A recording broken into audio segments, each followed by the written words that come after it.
Assalamu alaikum everyone. আশা করি সকলে ভালো আছেন এবং সুস্থ আছেন. So in today's video, you are going to learn 4 important structures, and as you know that structures খুব important for speaking English, and structures আপনাকে হেল্প করবে বাংলা সেন্টেন্সেস ইংলিশ করার ক্ষেত্রে. So চলুন আজকেও কিছু important structures শিখে নেওয়া যাক without wasting our time. So আমরা যখন বাংলায় বলে থাকি যে আমি ঘন ঘন অসুস্থ হই, আমরা ঘন ঘন বাজার যাই, রাহুল ঘন ঘন মারামারি করে, সে ঘন ঘন টিউশন কামাই করে. সো লাইক আমরা বাংলায় যখন এরকম সেন্টেন্সেস বলবো, এই সেন্টেন্সেসগুলো ইংলিশ করার জন্য আমরা এই স্ট্রাকচারটা নেব, present indefinite plus time after time. এখন as you know that present ইনডেফিনাইটের স্ট্রাকচার হচ্ছে সাবজেক্ট প্লাস ভার্বের first form plus other words. So তারপরে আমরা টাইম আফটার টাইম অ্যাড করব এই স্ট্রাকচারটা বসানোর পর. সো আমি ঘন ঘন অসুস্থ হই, এই জন্য আমরা বলবো I get sick time after time. So I হচ্ছে সাবজেক্ট, গেট হচ্ছে ভার্বের ফার্স্ট ফর্ম, অ্যান্ড সিক হচ্ছে other words, and time after time স্ট্রাকচারের অনুযায়ী হয়ে গিয়েছে. সো এটা আমাদের প্রেজেন্ট ইনডেফিনাইট, অ্যান্ড এটা টাইম আফটার টাইম স্ট্রাকচার অনুযায়ী. আমরা ঘন ঘন বাজার যাই, we go to market time after time. We go to market time after time. Rahul ঘন ঘন মারামারি করে, Rahul fights time after time. Rahul fights time after time. And makes you to note one thing that subject যদি third person singular number হয়, অর্থাৎ হি, C, ইট, রাহুল, এগুলো যদি subject হয়, তারপরে যে ভাবটা আসবে তার সাথে আপনি এস অথবা ইয়েস অ্যাড করবেন. অ্যান্ড অবভিয়াসলি আপনি রাহুলের জায়গায় অন্যান্য নামও বসাতে পারেন, অ্যাকচুয়ালি যেমন যে কোনো মানুষের নাম বসাতে পারেন অথবা যে কোনো প্রাণীর নামই বসাতে পারেন, সেটা যদি সিঙ্গুলার নাম্বার হয়, অর্থাৎ একটা হয়. সে ঘন ঘন টিউশন কামাই করে, he skips his tuition time after time. He skips his tuition time after time. So এখানেও আমরা এস অ্যাড করেছি, যেহেতু হি আছে সেখানে আমরা এস অ্যাড করেছি. সো এই তো ছিল আজকে আমাদের প্রথম structure, and I hope that you really found this structure so helpful. So make sure to use this structure in your daily conversation. এখন আমরা দেখুন আমাদের সেকেন্ড স্ট্রাকচারটা, উইচ ইজ গোনা বি, আমরা যখন বাংলায় বলে থাকি যে সে একের পর এক ভুল করে যাচ্ছে, আমি একের পর এক কাজগুলি সম্পূর্ণ করব. বিড়ালটা একের পর এক মাছ খেয়ে নিল, সে একের পর এক ড্রেস চেঞ্জ করে. সো আমরা যখন এরকম টাইপের সেন্টেন্সেস বলে থাকি, এই সেন্টেন্সেসগুলো ইংলিশ করার জন্য আমরা নেব এই স্ট্রাকচারটা, sentences plus one after another.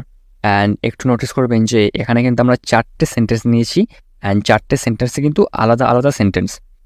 So আপনার সেন্টেন্স আলাদা আলাদা হতেই পারে, it's not a big deal. সেই কারণে আমরা সেন্টেন্সেস এখানে নিয়েছি, তারপরে ওয়ান আফটার অ্যানাদার বলেছি স্ট্রাকচারে. সো আপনি সেন্টেন্সের জায়গায় ওই সকল সেন্টেন্সের স্ট্রাকচার নেবেন যে সকল সেন্টেন্সেস আপনি বলবেন অ্যাকচুয়ালি. যেমন আমরা এখানে 4 রকম সেন্টেন্স বলেছি, তো আপনি 4 রকম সেন্টেন্সের স্ট্রাকচার নেবেন, তারপরে ওয়ান আফটার অ্যানাদার ইউজ করবেন. সো সে একের পর এক ভুল করে যাচ্ছে. সো যেহেতু একের পর এক, এর জন্য আমরা অলওয়েজ নেব ওয়ান আফটার অ্যানাদার. তারপরে যে সেন্টেন্সটা থাকবে সেটা আমরা প্রথমে মেক করব, তারপরে ওয়ান আফটার অ্যানাদার ইউজ করব. সে একের পর এক ভুল করে যাচ্ছে, তাহলে প্রথমে আমরা নেব সে ভুল করে যাচ্ছে এর ইংলিশটা, অ্যান্ড এর ইংলিশ হচ্ছে he is making mistakes. He is making mistakes. এখন আমরা নেব একের পরে এক, one after another. One after another. He is making mistakes one after another. এই হলো আমাদের পুরো সেন্টেন্স. আমি একের পরে এক কাজগুলি সম্পূর্ণ করব. সো এর জন্য আমরা প্রথমে নেব আমি কাজগুলো সম্পূর্ণ করব এর ইংলিশটা. And as you know that আমরা যখন বাংলায় এরকম সেন্টেন্স বলে থাকি যে আমি যাব, আমি খাবো, আমি কাজ করব, এই টাইপের সেন্টেন্সেস তো আমরা সাবজেক্ট প্লাস উইল প্লাস ভার্বের first form plus other words এই স্ট্রাকচারটা অনুযায়ী বানাই. তো আমি কাজগুলো সম্পূর্ণ করব এর ইংলিশ হবে I will complete the jobs. I will complete the jobs. তারপরে একের পর এক, এর জন্য আমরা নেব one after another. Then the sentence will be I will complete the jobs one after another. বিড়ালটা একের পর এক মাছ খেয়ে নিল. সো এটাও বিড়ালটা মাছ খেয়ে নিল, এই সেন্টেন্সটা প্রথমে নেবেন, তারপর একের পর এক নেবেন. So the cat has eaten fishes one after another. The cat has eaten fishes one after another. সে একের পর এক ড্রেস চেঞ্জ করে. She changes her dresses one after another. She changes her dresses one after another. So এরকমভাবে just আপনি নিজের মতো সেন্টেন্সে বসাতে পারেন অ্যান্ড লাস্টে ওয়ান আফটার অ্যানাদার বসাতে পারেন, যার মিনিং হবে একের পর এক। সো এই ছিল আমাদের second structure and I hope that you found this one so helpful too. So এখন আমরা দেখে নেব আমাদের থার্ড স্ট্রাকচারটা।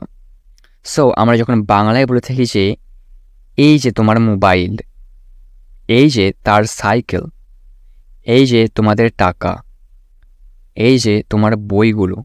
সো বাংলায় আমরা যখন বলে থাকি এরকম সেন্টেন্স আমরা ডেলি কনভারসেশনে প্রায় বলি যে এই যে তোমার মোবাইল, এই যে তার cycle. So we obviously use this sentences in our daily conversation. So এই বাংলা সেন্টেন্সগুলো ইংলিশ করার জন্য আমরা নেব এই স্ট্রাকচারটা। অ্যান্ড এই স্ট্রাকচারটা হচ্ছে হেয়া প্লাস ইজ অথবা আ প্লাস আদার ওয়ার্ডস। এখন এই বাংলা সেন্টেন্সগুলো আপনি ইংলিশ দেখলে ইন ডিটেল বুঝতে পারবেন। সো এই যে তোমার মোবাইল, এর জন্য আমরা নেব হেয়া plus is plus your mobile. So হেয়া ইজ ইয়োর মোবাইল। সো যেহেতু আমরা এখানে তোমার মোবাইল বুঝিয়েছি, সেখানে আমরা ইয়োর মোবাইল ইউজ করেছি এখানে।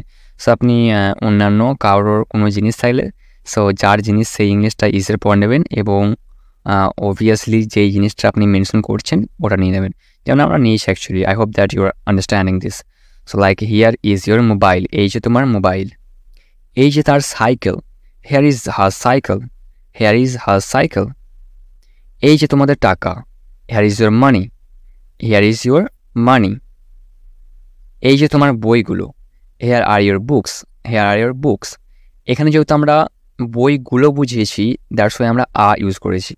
যখন আপনি জাস্ট একটা জিনিস বোঝাবেন তখন ইজ ইউজ করবেন, অ্যান্ড যখন একের বেশি বোঝাবেন যেমন আমরা বুকস বলেছি এখানে, সেখানে আমরা সেই কারণে আমরা আ ইউজ করেছি।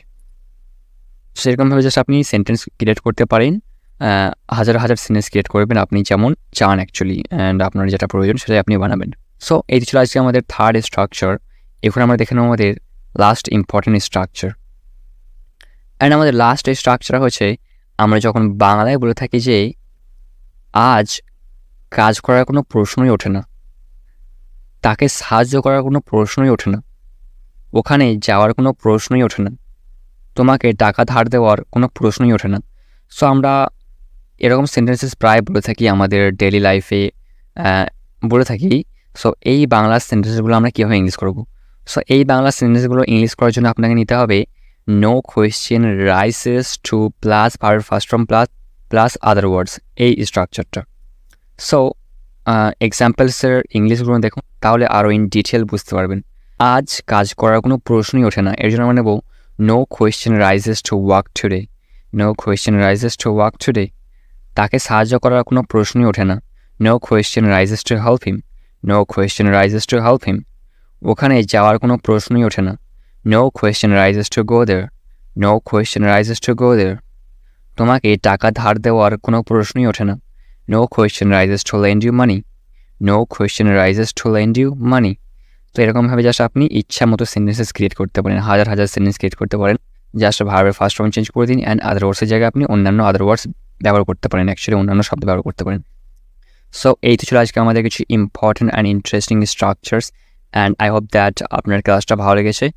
অ্যান্ড প্লিজ যদি ভালো লেগে থাকে আমার চ্যানেলটা সাবস্ক্রাইব করে নিন, যাতে আমার সাইট থেকে সকল ভিডিও আপনার কাছে সঠিক সময়ে পৌঁছে যায়। And I just would like to thank you so much for watching the video till the end. ভালো থাকবেন এবং সুস্থ থাকবেন, নিজের খেয়াল রাখবেন। আবারও দেখা হবে নতুন কিছু ভিডিওর সঙ্গে। Till then, take care of yourselves, brothers and sisters, and bye bye.